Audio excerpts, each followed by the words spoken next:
How do I properly sign and date the authorization letter for a birth certificate? Hello, everyone. Today, we're going to talk about how to properly sign and date the authorization letter for a birth certificate. It's crucial to get this right because any discrepancies might cause delays or complications with your request. What is an authorization letter for a birth certificate?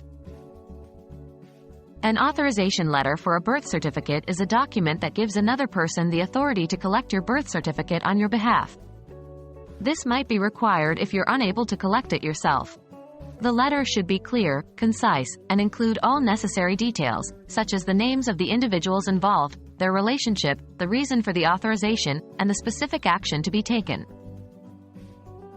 How to sign the authorization letter?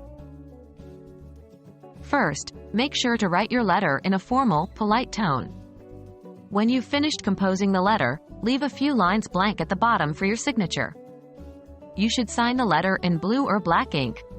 Don't sign it digitally or print your signature, as these may not be accepted. Your signature should be the same one you use in other official documents. How to date the authorization letter? Directly below or next to your signature, write the date in the format that's standard for your country. In the US, for example, the standard format is month, day, year.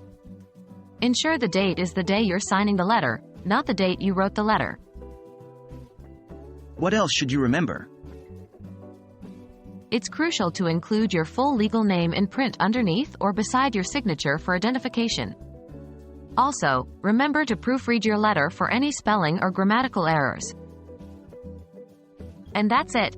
You're now ready to properly sign and date your authorization letter for a birth certificate. Remember, it's important to be accurate and clear in your letter to avoid any complications. Happy writing, and hope this guide was helpful to you.